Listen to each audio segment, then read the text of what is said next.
All right, so let's get started, and as people join, they can catch up. We'll be going through the same thing that we go through every week, so you're all familiar with it by now. So hello, everybody. I'm Willow Gerber. I'm the Gender Senior Technical Advisor on our project, and I'm very happy to have you all here again today for our third session of the Gender and Immunization course. And as you well know, next slide, please, we had a set of learning objectives for this engagement, and we also set up the sessions somewhat in parallel with the learning objectives. So right now, for session 3, we are trying to align with objective 3, which is designing and implementing actions to address gender-related barriers to immunization. Next slide, please. And Liz, over to you. Great, thanks so much, Willow. And yeah, just a reminder that we've been using the Boost community platform in between our sessions. We have a live feed and forum set up there if you want to ask questions or reflect on those sessions. We also have a link to the homework assignments that are due every week. So definitely be sure to visit the Boost community platform. I would say at this point, I think most people have, but yeah, this is just a quick reminder that all of those resources will also be stored to the learning group on the Boost community platform as well. Next slide. And then just a few logistics for today's session. As always, we're using a Zoom meeting format. So we do ask that you remain muted when you're not speaking. You can use the reactions button to raise your hand if you wish to speak, if we have some time during the Q&A session at the end. And then we highly encourage you to engage in dialogue with your peers and workshop facilitators through the chat button at the bottom of your screen. We will be going into breakouts towards the end of the session. So you will be able to come off mute, share your video, etc. And we do encourage you to participate if you are able to do so. Next slide. And these are just some frequently asked questions. I kind of went over these in detail last week, but just wanted to note that we have actually posted a course tracker to the learning group. So if you want to check to see whether or not you've submitted all of your homework assignments, if you've attended the sessions or done the makeup work, you could access that tab, find your name, and then you can see which assignments you've turned in and which sessions you've attended. So we do encourage you to check there before reaching out to our team. And then that way you can make sure that you're on track to get a certificate of completion at the end of the course. And then again, a quick reminder that all resources, so the recording from today's session and slides will be hosted on the learning group. So definitely encourage you to log in to check out those resources. Next slide. With that, back over to Willow. Thanks, Liz. So again, you've all seen this at least a couple of times by now. These are the expectations that we have for those of you in the course.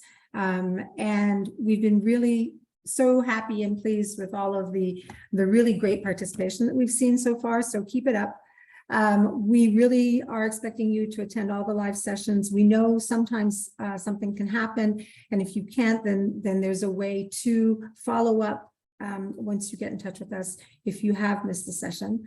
And then we also expect you to complete the short homework assignments. We've been really, really mindful to keep them short and to the point because everybody we know is really overextended. Everybody's really busy. So we've tried to keep them very short.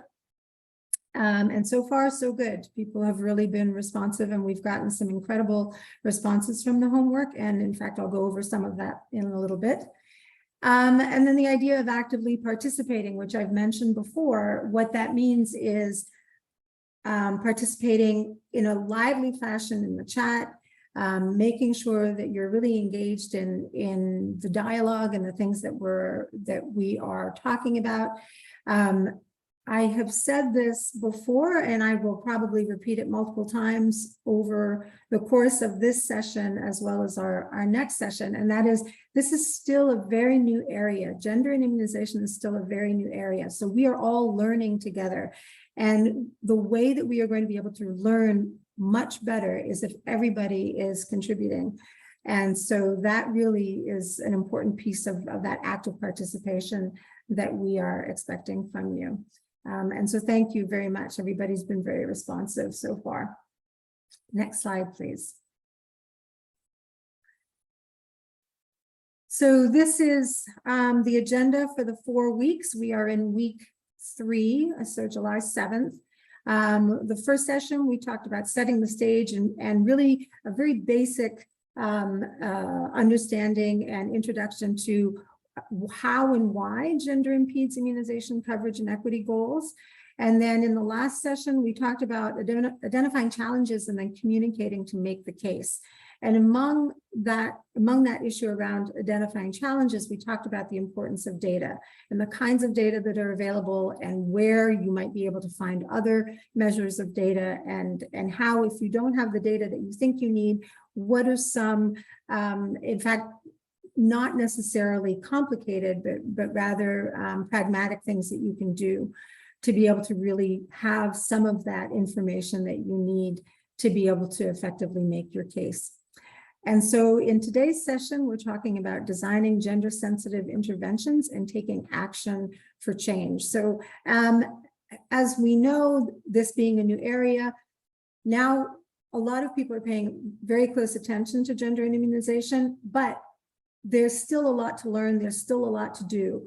So in as much as you might be able to now be able to identify that there are gender-related barriers to your immunization efforts, what do you do? We want to be able to not just get stuck in the theoretical, but actually have very concrete ways to take action and set up some activities, some interventions, regardless of what level you are working in.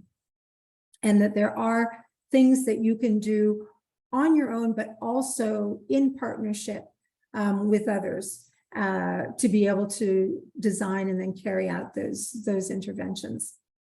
In the last session, which is next week, we'll talk about figuring out and assessing how you're progressing and how you can identify how you're doing, and then what it will take for us to continue learning together.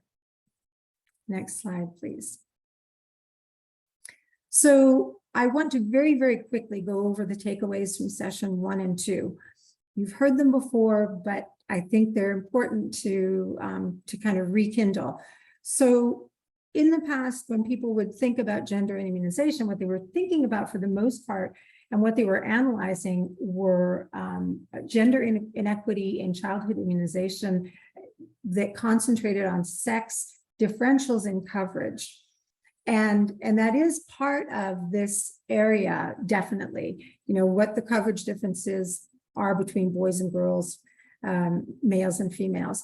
But really, gender and immunization is a much broader scope of a domain now. And it's not just about the sex differentials in coverage.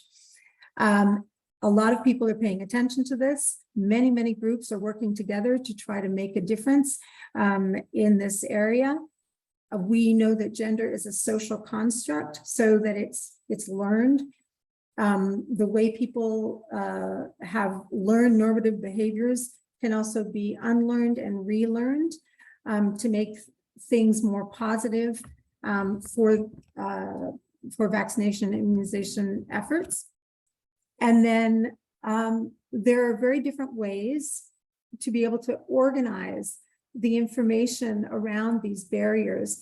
But in general, even though there are multiple frameworks and multiple resources, most always have a little different take, but almost always have a take around certain domains, and they are principally legal rights and status, cultural norms, perceptions, and beliefs, roles, responsibilities, and time use. Time use is a really important one. Access to and control over resources and assets, and then the patterns of power and decision-making. Next slide, please. So last week, some of the takeaways were really about how is it that you make your case, and in order to make your case, you need to be able to access resources and support. And to do that, you need to really know your audience and recognize what motivates them. So get the data you need and the information you need to respond accordingly to the audience that you're trying to advocate towards. And then another part of being able to make your case is to really try to go a little deeper and try where possible to get more to root causes. So don't just look at data and information and say, oh, okay, well, that's all it is. You really need to use some critical thinking skills and ask why. In fact, asking why 5 times is always a good practice. And then being mindful of the journey to health and immunization, and really try to recognize all the steps that caretakers, as well as practitioners in the health workforce, all the steps that they have to go through to be able to really have successful immunization outcomes.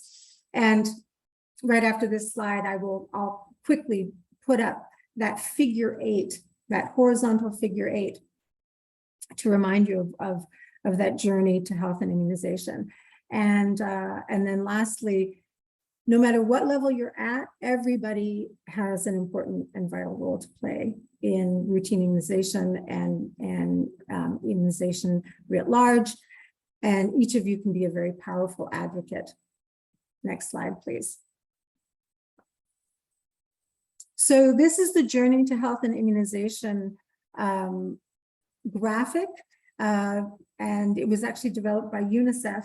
I'm not going to go through it. We have already covered it. Rebecca mentioned it in her last presentation last week. But what I would suggest is, where possible, if you can, print it out. Put it on your wall, put it on your door, have it up as a reminder of all the steps that caretakers and healthcare workers go through to be able to get to the outcomes that benefit individuals all the way up to country level. Next slide, please. This is just a very quick snapshot of what our agenda is today. And we hope to finish on time.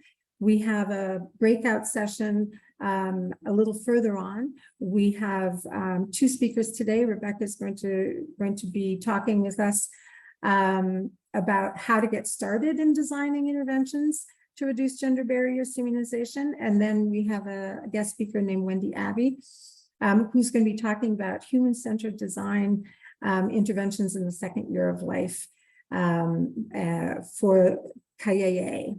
And so we're very happy to have Wendy today. And next slide, please. Okay. Thank you to all of those who did the homework. It was a very interesting circle back to see what people had taken away from the session and what they had to say. So if you recall, you were invited to please watch the video that was entitled "Using Sex Disaggregated and Gender-Related Data for Program Improvement." And then there were a few questions that you answered. So the first was, why should you collect gender-related data for immunization? You know, what's the point? And if you'll notice on that star, why has 5 question marks? Again, making sure, try to ask why it more than once, try to get to 5 times. So some of the responses were very interesting, and I just put a few up. So because it helps us to know the number of males and females vaccinated in the health facility. So that's true, and that's true, and that's very much kind of the traditional perception and understanding of why some of that gender-related data is so important. And then it helps identify gender-related immunization problems and prioritize solutions needed to address them. And then also gender-related data helps in throwing light on root causes. And I like the wording of that, throwing light on root causes, even when apparently there aren't any gender-related barriers to immunization. So once we know these issues, we can use the data to improve quality and coverage. So interesting choice of words. So even when apparently there aren't any gender-related barriers, I think that that's something that in this area, in immunization, people have not assumed that there were any real gender-related barriers. But we also know that coverage rates have stalled. And so now we're really hoping to be able to help move that along. And I think recognizing really what the true gender-related barriers will be a significant help to doing that. Next slide, please. So the next question was, do you think gathering stories is a good way to collect data and information, and then explain why and why not? So overwhelmingly, people said yes.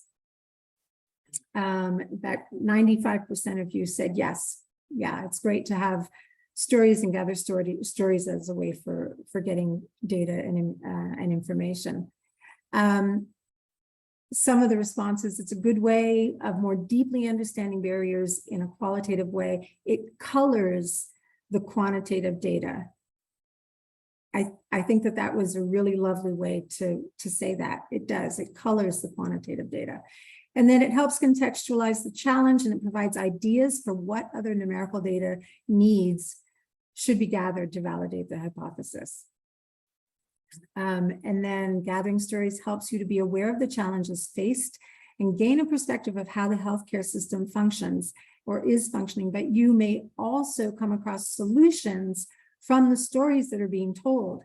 I thought that was a really terrific response. So we recognize, as some of the, as a few of the participants have said, the qualitative data of stories colors the quantitative data. It helps it.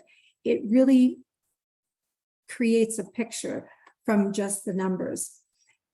And it can also indicate, well, what other data might be needed.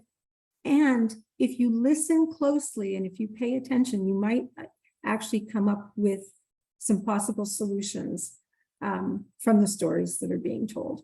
So as I mentioned, 95% of you said, yeah, stories, great way to collect data. Next slide. 5% of you didn't think so.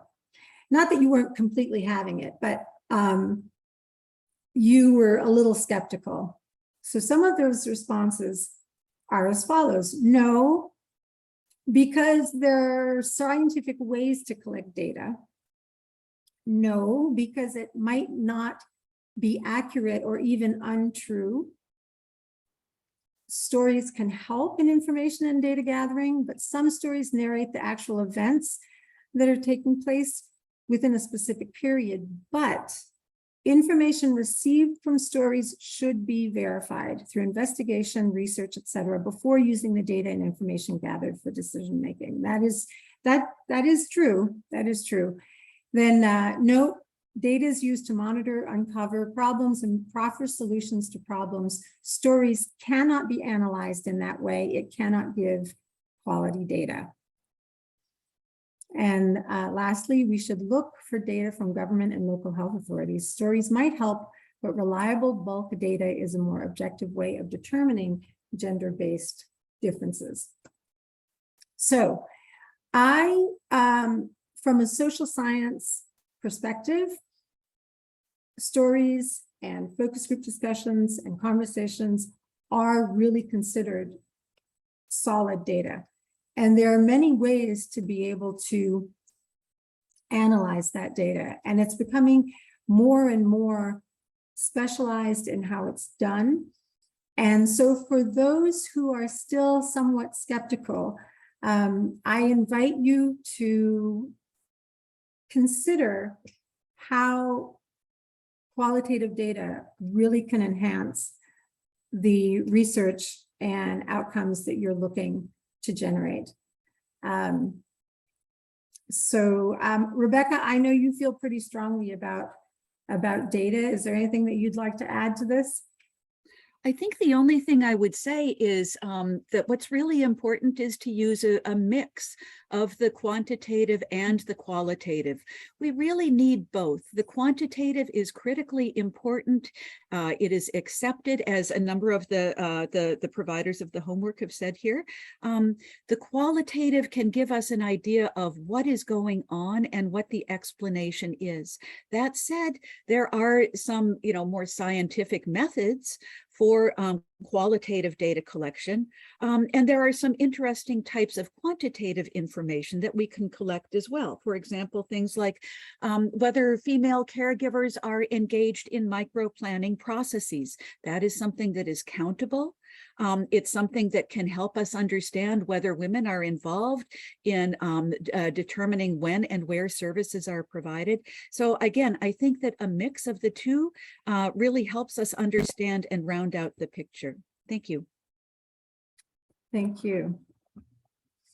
And I did want to, I saw a few things in the chat, which I think we can circle back to, but I did notice that Jean said thematic and content analysis are great ways to explore the data that's collected.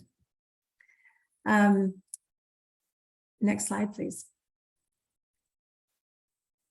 So if you recall, the next question in the homework was, of the 9 listed approaches, and those 9 approaches were from the document, from the resource called Why Gender Matters, which ones do you feel you have the most experience with or understanding about? This is just a quick snapshot of what you folks said. So really the two that had the highest ratings were making community engagement and social mobilization gender responsive and transformative. So many of you have experience and have a comfort level with community engagement. And then the second one was improving the quality, accessibility, and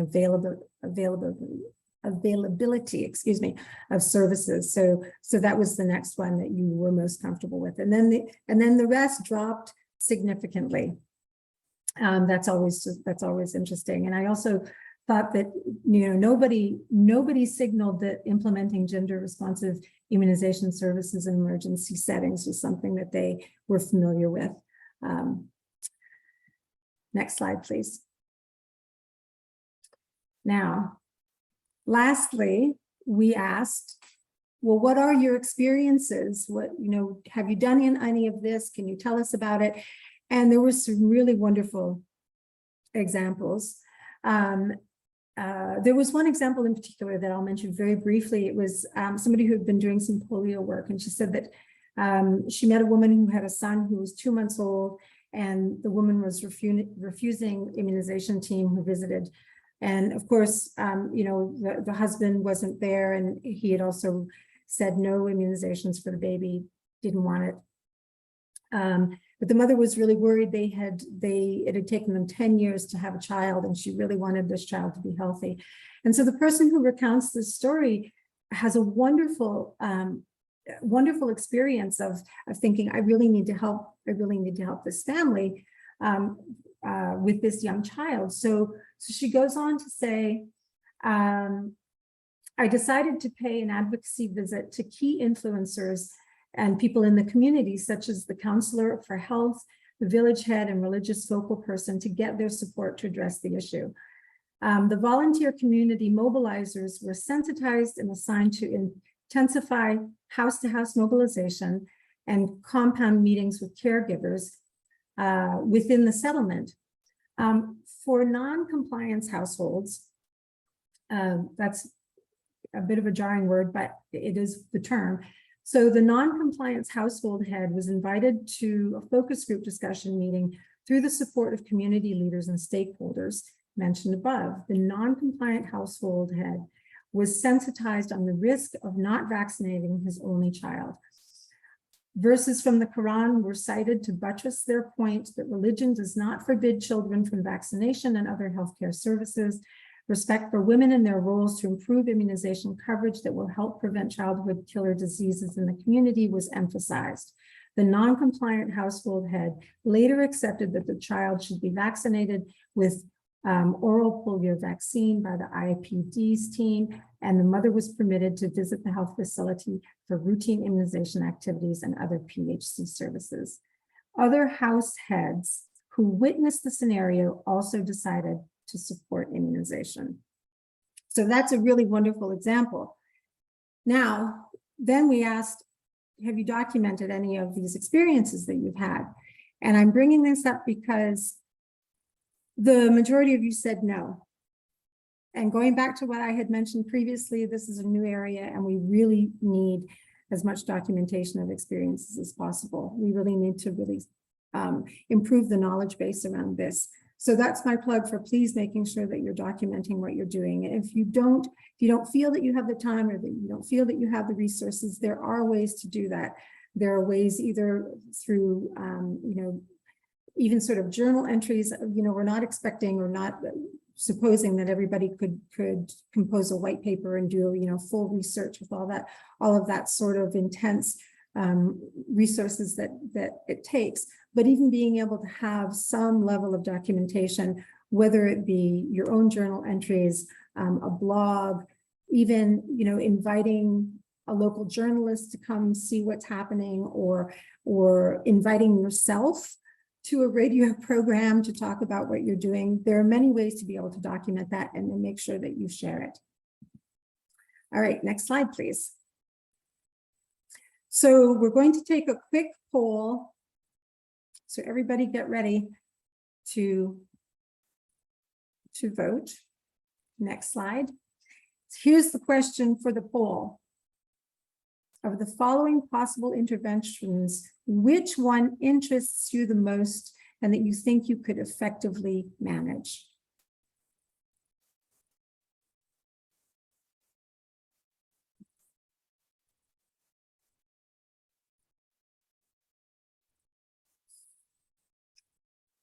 And Liz, oh, actually, I can see it up there. Liz, I think I can see once it hits 70, 75. All right, so we're at 75. So I'm going to end the poll, but the one that was the most significant amongst you was expanding the range of immunization service delivery sites. I think that's very interesting, to reach more remote and hard to reach communities. All right, thanks everybody for doing that. And we're going to move on to Rebecca Fields, and she's going to be talking to us about how to get started in designing interventions to reduce gender barriers to immunization. Rebecca, over to you. Great, thank you very much. And again, a very warm welcome to everybody today. We're delighted. There are over 20 countries represented in our discussion today. So we're really looking forward to hearing more from you as we move on. And I think what we just saw with the poll question is great for starting off our breakout group discussion work in a few minutes. We are quite a bit behind time, so I'm just going to move quickly through the next couple of slides that I have. Next slide, please. So I'm going to be talking just a little bit about getting started in designing interventions to reduce the gender-related barriers to immunization. Next slide, please. And the next couple of slides that I'm going to show come from a very good webinar that some of you may have participated in back on the 2nd of June. This was organized by the Zero Dose Community of Practice, which if you have not yet joined it, it would be great for you to do so. There's really wonderful resources available on that community of practice that pertain not just to gender, but other aspects of equity. So during this webinar, a little case study was shown, trying to get at the issue of how do you prioritize? How do you figure out where to start? And it's interesting to compare the responses from the poll question that we just conducted a minute ago to the issues that are shown here. In this little case study, the organizers of that webinar showed a number of different issues that had been cited for non-vaccination by respondents. And you can see what they are here. They're labeled at the bottom. And then you can see how the participants in the webinar decided to vote as to what they thought was most important. And you can see here that the top one, similar to what we just saw in our poll question, was about mothers' access to resources and access to services. Mothers are engaged in agriculture and domestic work, so they're busy. They also were facing issues of distance and waiting time. So I guess what I'm trying to get at here is that in any given situation, and again, we have to think about the local circumstances and the local issues and problems, there really is a need to prioritize which issues are the most important and which ones to focus on. And that really requires a process taking into account the views of multiple people. Next slide, please. We're going to be talking a little bit later, and I think we already talked a little bit last week about human-centered design. In designing interventions, taking actions that help ensure that we're really getting at the root causes of the problems, asking those 5 whys, as Willow mentioned, and also taking account, keeping people at the center. At the same time, planning and solving problems with a view towards the system within which people are living and with the types of resources that are available. Human-centered design methods make use of quick types of interactive research that is personal and action-oriented in order to identify solutions that involve the various stakeholders, whether it's the mothers, whether it's the health workers, whether it's the fathers, so that they have a direct role in identifying solutions that really fit very well with their own habits and motivations, and then testing those solutions with users, recognizing that the first solution out may not be the best one, especially for what we're doing now with gender. We have a lot to learn. Some things will work well right from the start, some things maybe not so well, and they'll need some revision as we move forward. Next slide, please. So also from this webinar that UNICEF and the Zero Dose Community of Practice organized in early June, a few examples were given of applying human-centered design to capture local perspectives for problem solving. So for example, in Nepal, female community health volunteers didn't feel safe traveling alone to conduct their activities, and they wanted to be accompanied by men actually to visit communities. And actually, it was local moneylenders who stepped up to provide support. They saw themselves as protectors of the community. And they said, yes, they would help out with this. They would be up for the job of ensuring safe passage for those health workers. In Mali, a completely different, sorry, go back, please. A completely different issue came up. And that was dealing with the issue of low literacy among women. And that meant that they were not able to read the vaccination card to know when to return. And so the locally crafted solution was to develop creative ways to count the days between when the visits for immunization were required. Doing this creatively without requiring literacy, that enabled other community members to, family members to take part in the care-seeking responsibilities. A completely different example comes from Sudan, where the conservative communities, in those conservative communities, it was not okay for women to ask for their children to be vaccinated. In fact, it was the husband who needed to initiate that discussion and grant permission. But so how do the men know? How do the male partners, the husbands, know to do this? Well, the solution was to engage men where they already gather, where they're already talking with each other, to incorporate discussion of vaccination so that it's brought into their own local traditions and therefore made more acceptable. So just to say that there are many, many different activities that can be tried out, taking into account a co-creation process where those who will carry out the solutions are involved in creating them in the first place. Next slide, please. So there are some excellent resources that contain suggestions for different or illustrative activities for different interventions.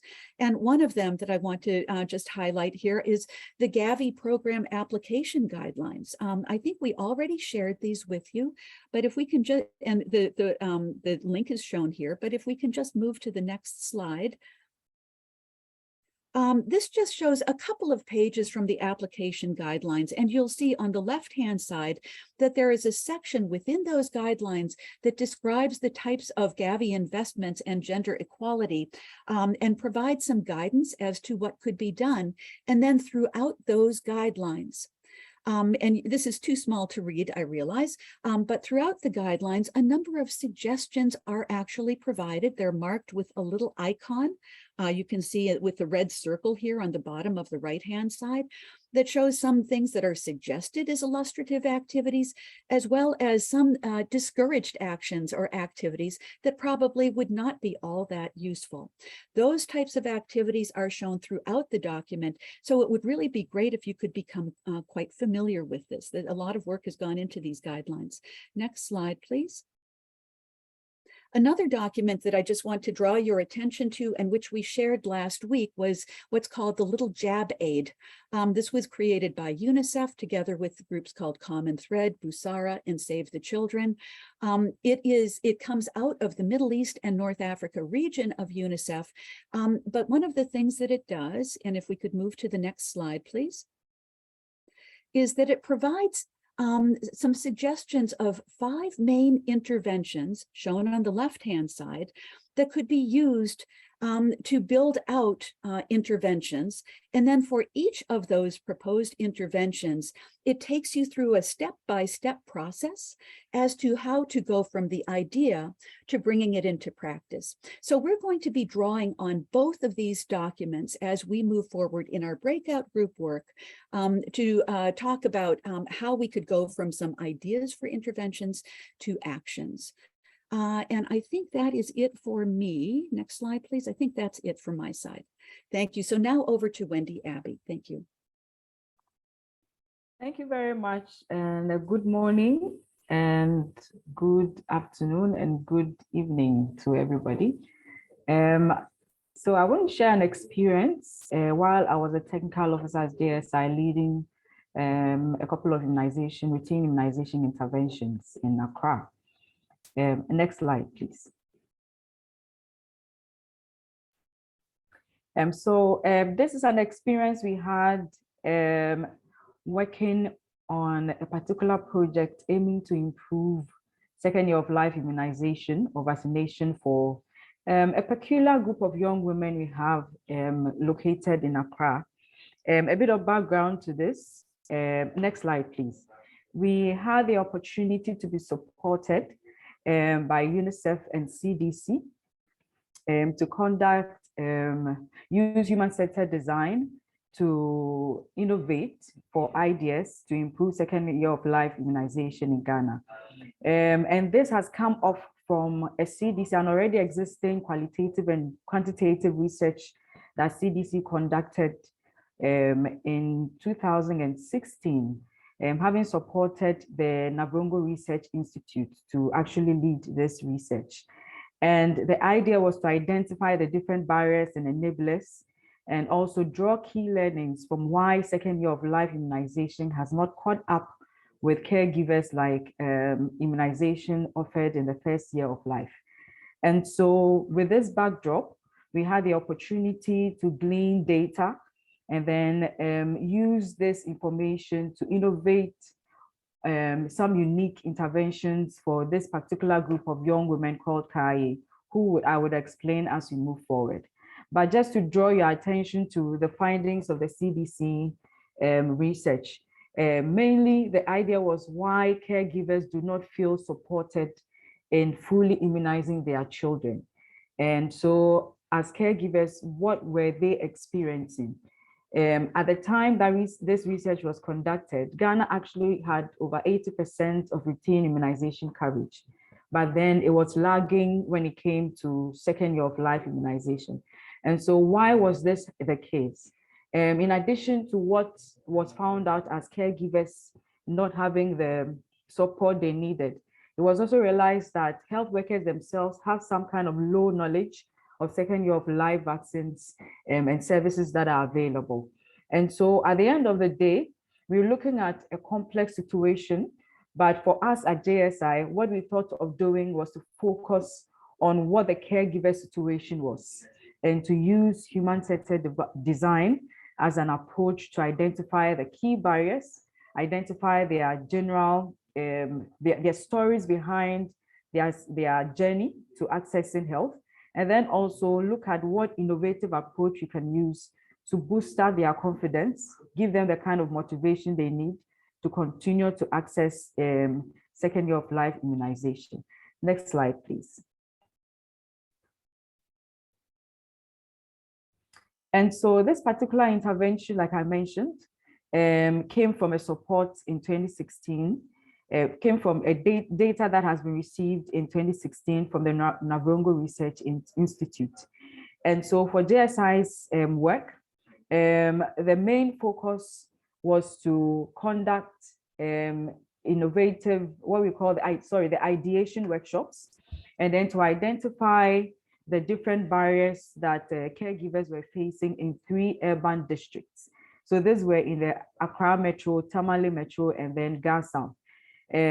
Just to make a point that Tamale is a district that is in the northern region. And so it was good for us to focus on the experiences of caregivers in the southern parts of Ghana, and then also look at beyond that, looking at experiences of caregivers in the northern part of Ghana. We brought together caregivers themselves, which included mothers. They walked into the room with their babies. We had health personnel, local influencers, and non-health stakeholders. And I want to stress a bit on these local influencers. And so these were what we call the community custodians. They were not health workers. They were not trained in any way in health, but we brought them together as the custodians, as we popularly say in Ghana, the custodians of health. They had an interest to why mothers and their children need to be supported. They have an interest in making sure that their communities are safe and are protected from pandemics. And so we brought together these group of non-health stakeholders, and these included queens, assemblymen, religious leaders, and this included the religious leaders included persons from the Orthodox Church. We also had somebody from the Islamic community joining us. We had education officials who support mothers in terms of educating children within that bracket of accessing immunization. And then community volunteers. These particular community volunteers are not trained health workers, but they have a responsibility where they support health workers to carry out sensitization activities in their various communities. And in one of these ideation workshops, interestingly, we had a female traditional leader who is a queen, who suggested that as part of our intervention, we should target a group called the Kayayer. Next slide, please. And so for us, we heard of the Kayayer. For us in Ghana, we know who the Kayayers are. But these are a group of young women who cut goods on their heads. They work 6 days in a week. They are a migratory population from the northern parts of Ghana. And they've come to the cities to make ends meet, as we would say. Their language is different. They have no decision power by themselves. They have low education. They are low income earners. And even in terms of where their standard of living, they sleep in the market centers. And then during the daytime, they support market women and then traders to cut their goods. Interestingly, they are a large population. And so what they have done in terms of sort of controlling the kind of community they have and their values was to have their local leaders and tribal chiefs also resident in these market centers. And the tribal chiefs are actually male. And then in addition to the male tribal chiefs, they also have other male leaders who are in charge of small groups of these women staying in different areas in the cities. And so these in the picture, this is the kind of life they live.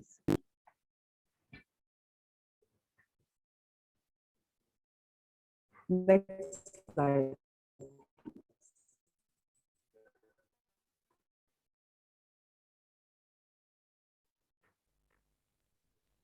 Can I have the next slide, please?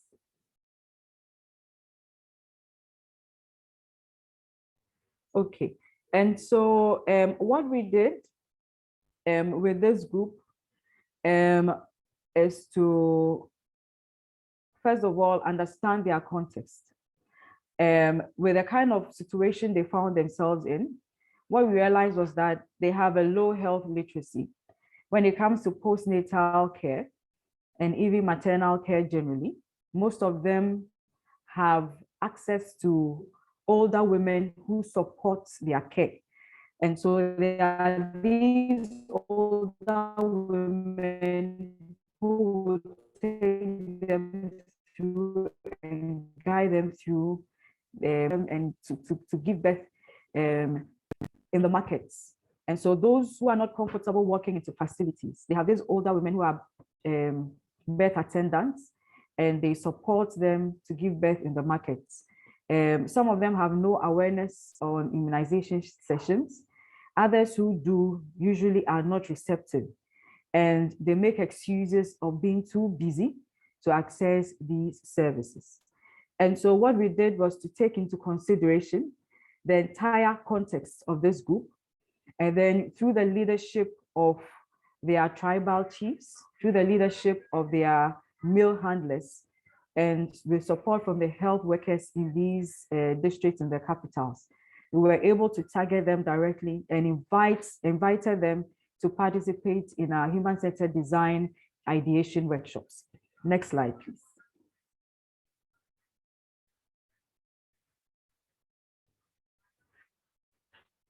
So the main intervention was focused on, one, increasing the engagement of non-health stakeholders, including market queens and queens such as the one who suggested that we should target these kayayers.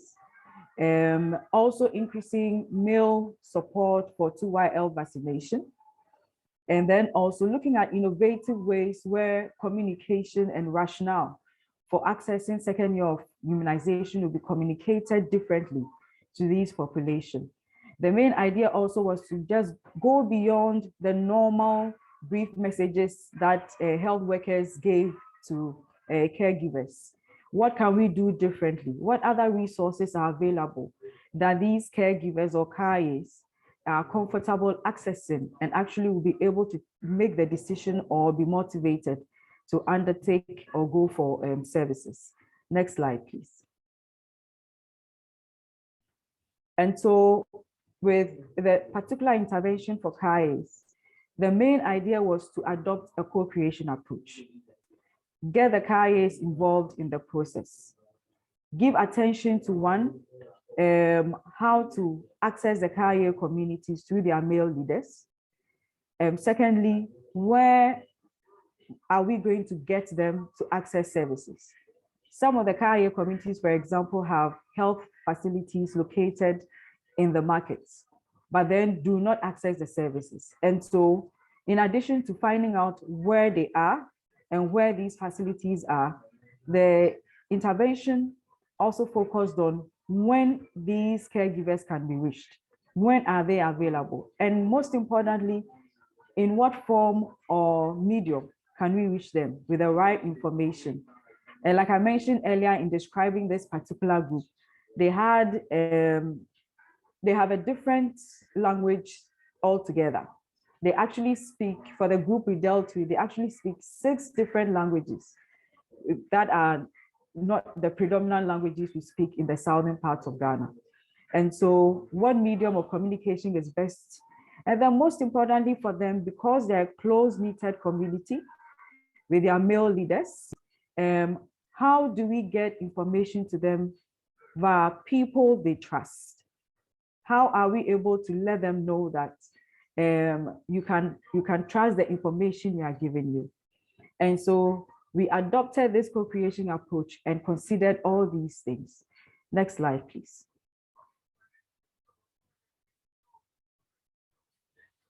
what we introduced as part of our human-centered design was to initiate what we call the community compact meetings. And these meetings were specific meetings held with non-health key stakeholders.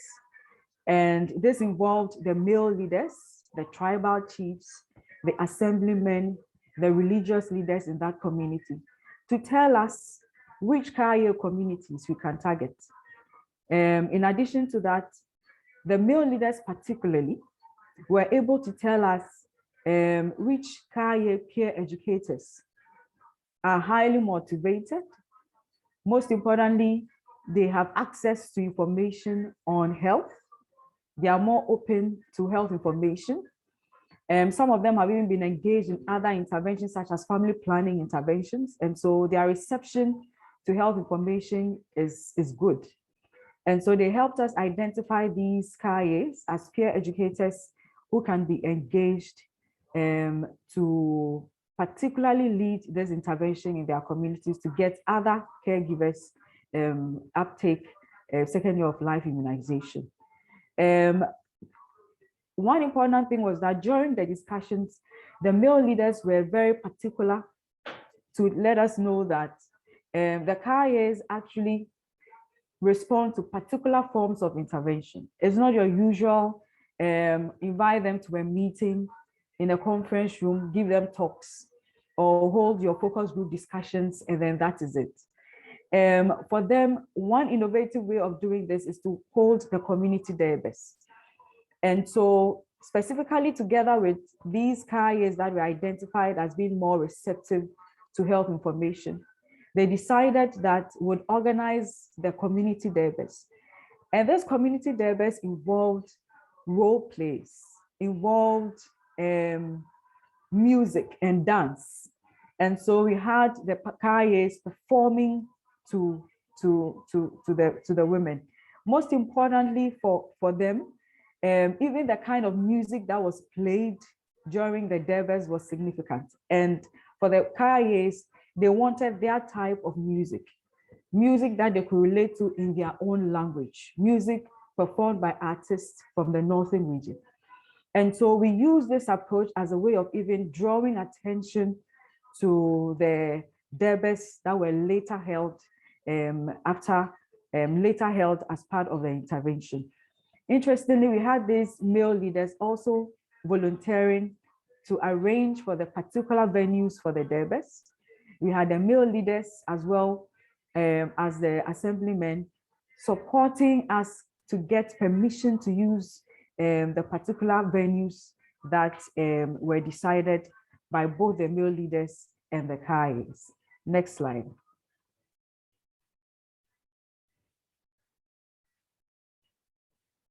So during the debates, what the health workers did, even ahead of that, before we get to the debates, what the health workers did was to organize what we call the interactive orientations in 3 main local languages for the Kayayers.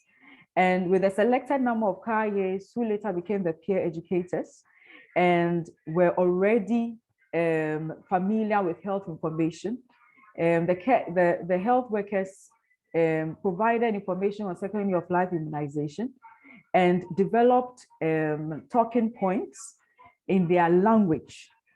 They even went to the extent of teaching them a particular song that spoke about the different session days for the child welfare clinics and the importance of accessing second year of life immunization.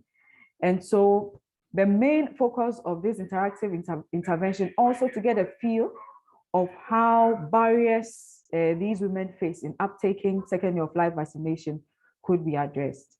So during the debates, peer educators staged role plays with the emphasis on their second year of life journeys and the kind of vaccination experience they have had taking up the vaccination. They were also able to raise awareness of second year of life vaccination services through their daily contacts with other caregivers. And so before the debates were held, they went one-on-one to mobilize the other caregivers to attend the derbes.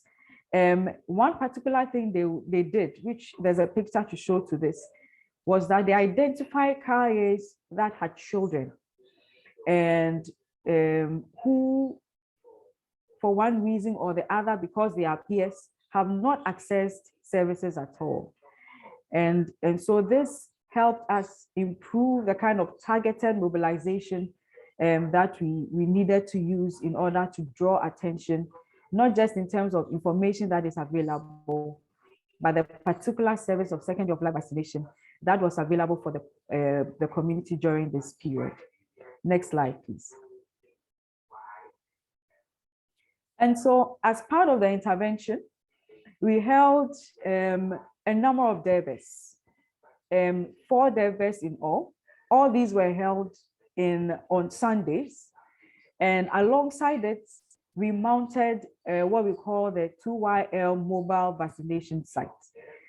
We interestingly had health workers who generally will not work on Sundays because they're immunization team. They don't work on Sundays, pledging to come and provide the service for the Kayayers.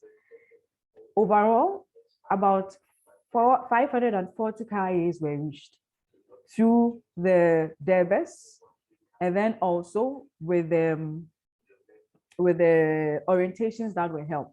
90+ children were vaccinated and 120 children were waived. A number of community leaders also joined in the conversation, and we had a total number of 49 of them. Next slide, please. Currently, there's a database of these Kayayers that are available at the district health level, which the district health team could use. And we also have the peer education module available, and an experience that most of the health districts teams working on second year of life immunization have found to be very interesting and are willing to continue the work. So maybe the next slide before I round up, I want to show us the testimonies we got from this exercise. And so one health promotion officer mentioned that anytime he went around in the market centers, he sees these women singing the song they taught them, Zamu, Zamu. Zamu is actually weighing. And so like I mentioned, they taught them songs that brought to mind the importance of second year of life immunization and the information on getting these children immunized. And then also we have a health director saying that this is a classic thing they would want to do, and there are other communities that could be involved in the process. And then finally, we have a peer educator herself who said now she feels she has the right to communicate information on second year of life immunization and to be used as a focal point in her community, where she's able to assist the women to access second year of life immunization services, and also to draw information from the women and translate that into specific interventions that health workers will be able to leverage to improve the kind of intervention they have. Thank you very much for your attention this morning, afternoon, and evening. Thank you very much, and over.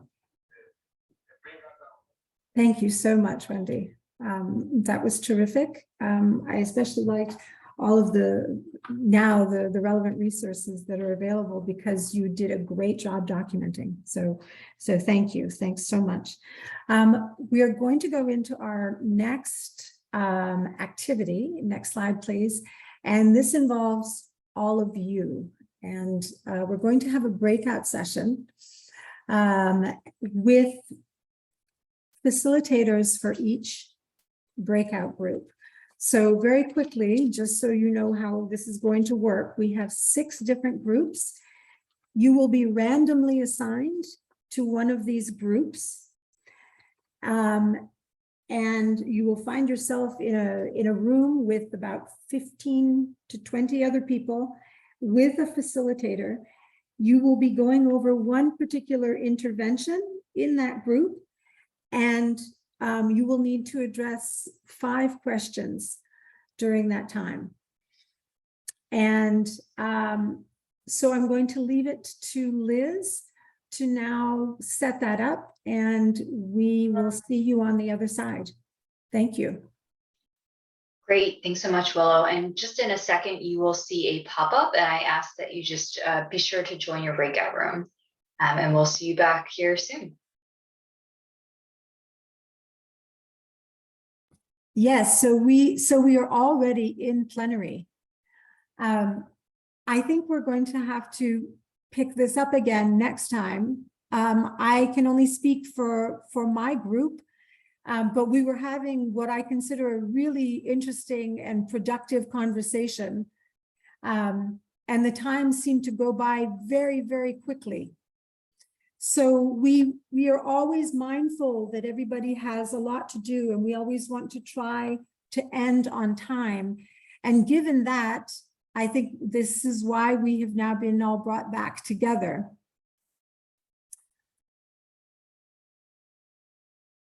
So I am going to, let me just close out my notes here.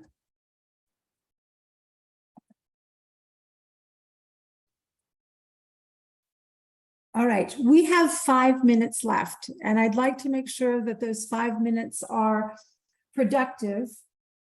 I would suggest very, very quickly, for the next 5 minutes, for those of you who were in your groups,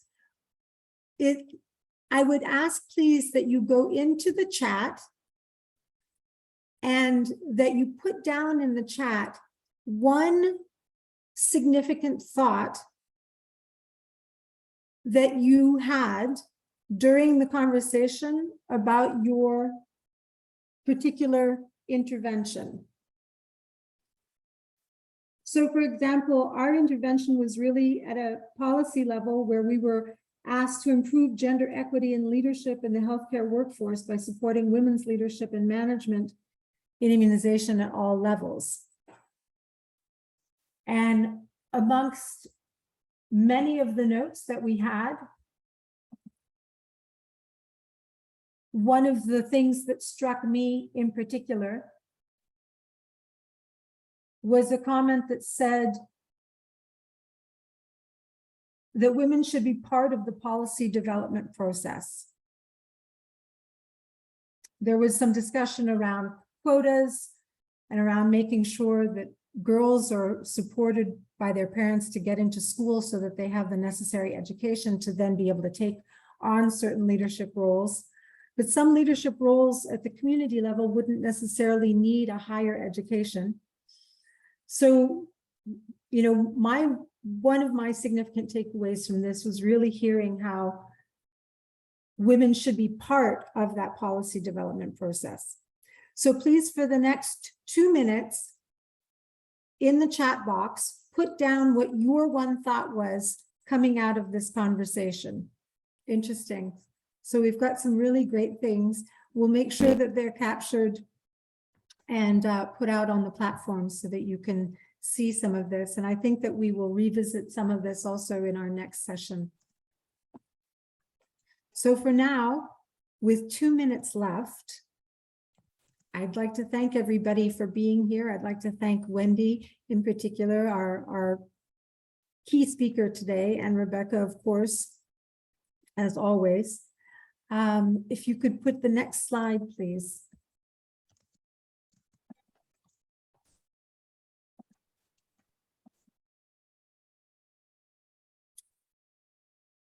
And next slide, on to the homework. Next slide, please. Great. All right, so this is the homework assignment. It's our last assignment between these 2 sessions, as our next session is our final one. So we've given you the option of looking at one of, or at least one of 4 different videos. Each one of them is less than 8 minutes. They're all very good. And then we're asking you, please, as the written assignment, it is as follows. So based on the gender barrier you prioritized in your first homework assignment, so go way back and try to remember which barrier you had actually thought was of significance in your context. And then describe how you'd start to put an intervention into practice related to that barrier. Now, if you've decided for whatever reason that that's not a barrier that is that you're interested in anymore, or that you might still be interested in it, but there's another one that you would prefer, then you can go ahead and change your mind. So choose the barrier and then answer the following questions. So what's the gender barrier that you plan to address? What types of information would you need to make the case for addressing the barrier? What's one proposed solution for addressing it? And then who would you plan to work with to move it forward? So that's the homework. There's the link to it. You also can pull it up on the platform. And with that, I'm going to turn it over to Liz to just make the final points to remember. Great, thanks so much, Willow. And I think we're sharing all these links in the chat box as well, but just a quick reminder to please take our post-session survey to provide us feedback. We've been looking at those surveys each week and trying to be responsive to some of the feedback that we've been receiving from you. And then, as always, be sure to visit the Boost Learning group and then to also join the course Telegram channel for timely reminders about the next and final session of the course. I think that's it from my side, but just want to ditto Willow's thanks to all of our presenters today, as well as all of you for participating in the breakout rooms. We really appreciate the time that you spent with us and your contributions. Back over to you, Willow. All right. Okay, yes, thank you very much, everybody. We are, excuse me, we are on time, even though we thought we might go along a little bit. Sorry to cut our conversation short, but we'll pick it up again. Special thanks to the other facilitators who really were supportive and were so keen to help us when we needed them. So special thanks to Sakina Kudrati, Rebecca, of course, Sohini Sonyal, Anu Rotimi, and Ahmed Navid Nusrat. Thank you so much, and we will see you next week.